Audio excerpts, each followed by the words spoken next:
You can't get over it. It is not something that I can snap my fingers and I can be over it. I cannot stop feeling bad just because you say, I need to stop feeling bad. People who are depressed aren't necessarily suicidal either. You can be suicidal, but if you're feeling that bad, think about the good things in your life. Truly stop and think about the good things, because that will help you more than anything else. Mental illness in our country is a topic and an issue area that's often swept under the rug. I think people feel uncomfortable talking about it when people are facing depression or a mental health condition. I think we don't know how to respond as a nation. I think a lot of that has to do because we're still coming out of the fact that we used to push these people away into asylums when they had mental health conditions, and we'd lock them up and separate them from the rest of society. And that's just not how we operate anymore. And so even though for the last 20, 30 years, people who are facing depression and mental health issues are a part of society and are seeking help and are living next to us day by day, we truly don't understand what that means or what it's like to walk in those shoes and be depressed. And so I think what will be unique about this project is we get to see that. And not only do we get to see it, but it's here in Muncie in East Central Indiana. So no one in this community, once facing depression is released, can say, well, that's not happening in our community, because it is. The Facing Project is an amazing concept to me, and I actually heard about it because I was in the newsroom at the same time the professor was talking about it to another student. I was like, I have to be involved with this. And the fact that we're having this conversation to begin with is what makes it so important. You have to destigmatize mental illness in order for it to go away. And I don't think it's ever really going to go away, but you have to destigmatize mental illness. You have to talk about people committing suicide. You have to talk about people dealing with depression and anxiety in order to make it better for the people around you. And so the Facing Project, putting a face on it, is just amazing and fantastic.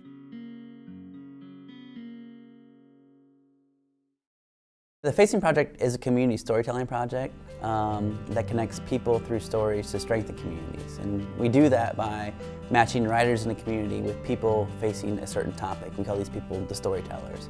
So topics in the past have included poverty, autism, homelessness, disabilities, hunger, sex trafficking. There's a whole host of, anything could pretty much be a Facing Project. And the writer gets matched with the storyteller, and then the writer writes that story as if they are that person in the first person. So it's really kind of this forced empathy.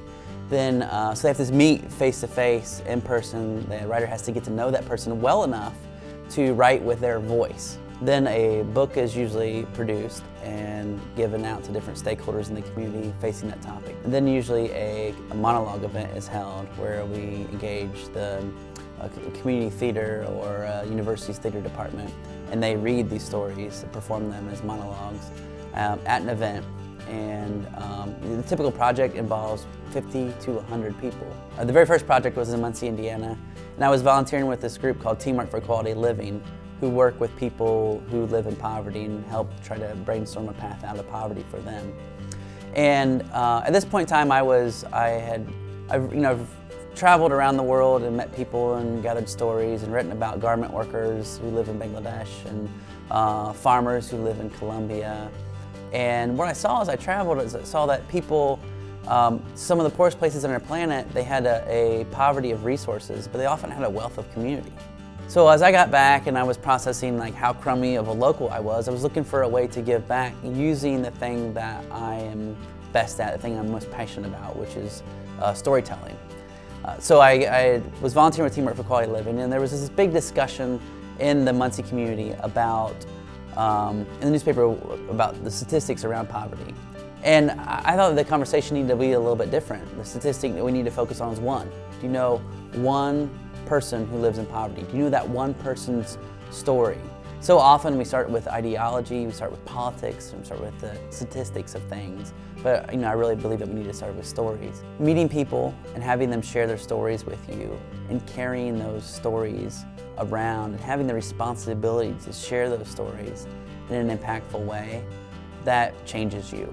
So how can we mobilize other people in our communities to have the same experience of carrying the weight and the responsibility to tell these stories in an impactful and truthful way. And that's really what we wanted to do with the very first Facing project. And I thought maybe it was just going to be like a one and done thing, and maybe we'd do it again in Muncie someday. And then my co-founder, J.R. Jameson, who's one of the writers on the project, thought it was bigger than Muncie. And so then we developed the model, and we started sharing it with other communities, and it spread from there.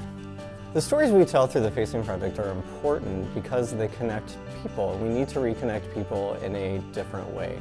We live in a time where social media has taken off and that's formed its own sense of community, and that's okay.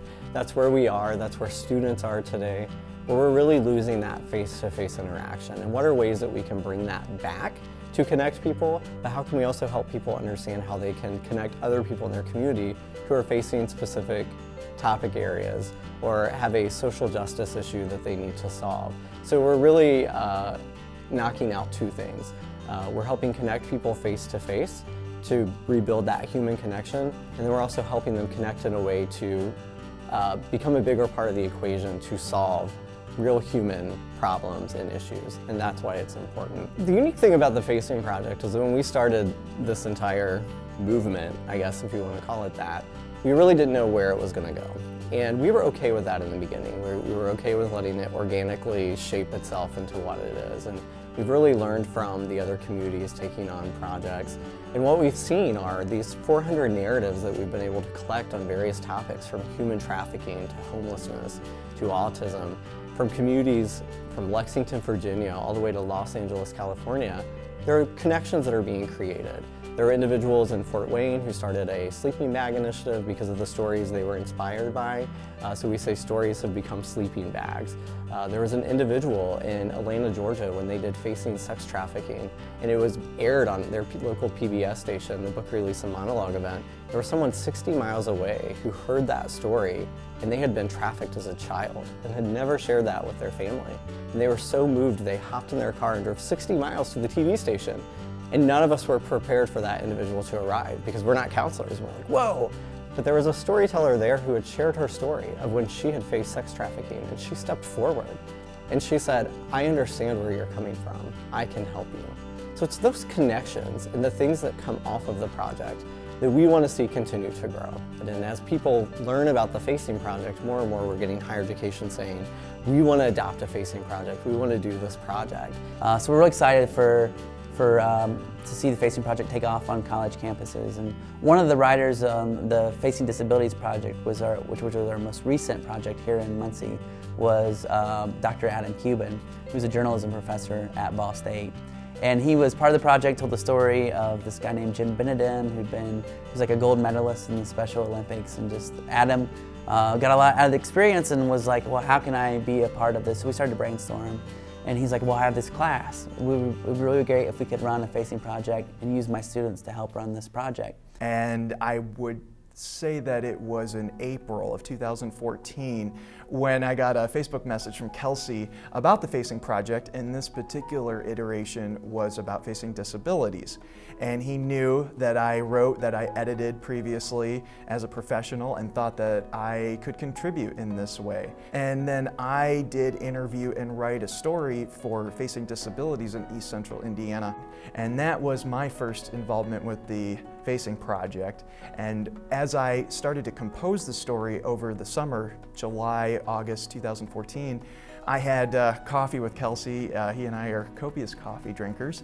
And this particular conversation at a local coffee house, if I recall, went about 4 hours long because I had this desire to connect it to Ball State University, and in particular the courses I teach. I just hadn't figured out how to do that just yet, and I needed to brainstorm with somebody.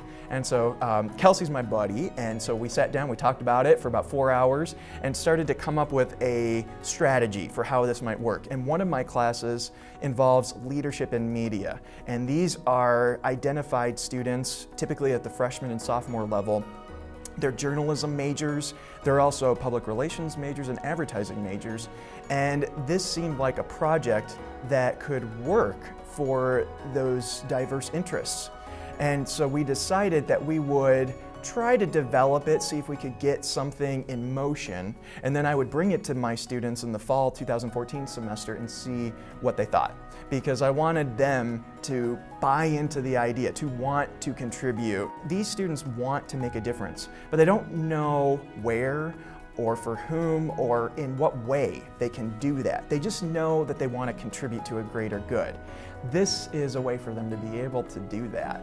And so we brought a couple of topics that we thought would make a viable facing project, and ultimately they decided that they wanted to pursue facing depression. Facing depression has been extremely different because I had to transition into writing in the first person. I was worried that I wouldn't be able to capture her voice and that it would just come out sounding forced. I wanted to approach it from, well, what does she want to say? What do you want people to know? What do you want to put out there? So I worked really hard at paying attention during the interviews of how she phrased things, and when she threw in the fact that she makes a few too many maybe inappropriate jokes. I wanted to incorporate that into the story because that was her personality. She was really fun, she had a lot to share, and she was also really upbeat about everything. My storyteller was Lauren Chapman, and she was not personally diagnosed with depression, but her mother was. I don't actually have depression, but growing up, my mom has had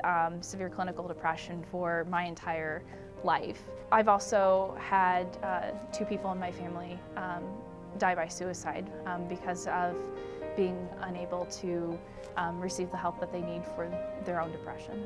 I think when I first noticed that I had depression, it was when I was fairly young, when it kind of was, I was sad all the time. But to understand that it was depression, it was an aha moment. It was it was actually after I had Lauren, the postpartum, that it was like, oh, that's what's wrong with me. And I finally just looked at Chris and said, I have to go to the doctor. There has to be something else. I cannot keep feeling this much anger and this much sadness. A lot of the kind of conflict with trying to understand my mom's depression has come from the fact that I just don't get it. It's 2 very different mental illnesses. So where I don't understand her like just being overcome by depression, I don't understand that despite the fact that I have anxiety. What I can understand, however, is the consuming nature of mental illness and the fact that trying to talk to somebody about it becomes really, really difficult. I keep going back to this story where my mom had been at a cookie leader meeting. I was in Girl Scouts for 12 years, and my mom was my Girl Scout troop leader for 11 of them. And this one time we were coming out of she had had a cookie meeting and I had been in a Girl Scout troop meeting. And so we were walking out of the church that we had these meetings in, and we were getting into the van, and my mom looks at me and she's like, I'm just not good enough. I'm just not your dad. I'm not good enough. And I remember, and I had to have been like 10 or 11, and I looked at my mom and I'm just like, well, why do you feel that way? Like, I think you're great. You're my mom. Like, you're the best person in the whole wide world. You're my superhero. And as I've gotten older, there's been moments where I've had to remind myself that, like, my mom is my superhero. And it's not because she has depression, but it's because of all of the things she does in despite of her depression. It was no more unnatural for me to have depression or to have anxiety, or her dad, Chris, to have anxiety, or even her to have anxiety, than it was somebody who was dyslexic. It was just a natural part of my being. That was who I am. It's just part of who I am. You know, happiness is not a word I can describe to you. Like you say, are you happy? I don't. Yeah, sure. I'm fine. When it comes to my mom's depression, it's really taught me how to be more it's taught me how to be more patient with her and more understanding of what's going on with her. Mental illness is like having a flu for your brain, and it's something that, you can't just take a pill and fix. You have to fix a lot of things about yourself in order to, live an ordinary life. And it's that level of patience and compassion that my mom's depression and my family's, issues with mental illness has really taught me. It is ever changing. I'm struggling with it right now, actually. I have been on medicine for over 25 years now, and the medication that I'm taking is no longer working. And I've been on some of the heavier doses. I went through Prozac for about 10 years, and they said it just stops working after a while. And what I'm on now is a medication that isn't helping at all. And so I am trying to center myself, trying to be calmer about things, not try to get mad. Because to be honest, I'm a very angry, depressed person. And so I'm trying to get help. I'm trying to get a psychiatrist because they can deal with the medication as well as if I need to have some kind of therapy, that I can get that there as well. It takes a long time. Mental illness, and especially depression, has this awful ability to make you feel like you are on an island in the center of the universe and nobody can touch you. And it is the loneliest place to be. And being able to tell people, hey, you're not alone. Like this isn't just you. This isn't just your problem. You're not crazy. There's nothing wrong with you. You just have, the flu for your brain. And so it's just a matter of getting help for that and reaching out and taking that help for that. I hope that when people read Lauren's story, they realize that there's more they can do. There's plenty of other stories in the book that are going to talk about people that suffer with depression from themselves, but I think Lauren's story really shows what they can do, what kind of questions they can ask, how they can help. Now going forward, I have a better understanding of how it affects people and how there's good days and bad days, and it's not just a quick fix. We just want more facing projects and more communities. The magic happens through the creation of the project. Whether it's an organizer or you're there as a writer and you're at this event, and you turn around the person next to you and you wrote their story, and to see the look on their face when their story is being performed, and maybe they haven't had a voice before, and maybe this issue hasn't been talked about in front of hundreds of people in their community, and to see what it means to them, and then it means an awful lot to you, whether you're running the project or you're a writer on that project. We don't want this to be hundreds of stories. We want this to be tens of thousands of stories that mean that there's been, 20, hundreds of thousands of connections made in communities. And we want to hear all these stories that later trickle back to us about all the connections that are made. The Facing Project has kind of taken on its own life. When we started it, we didn't know what it would become, and it's just kind of becoming what it wants to become as other communities sign on.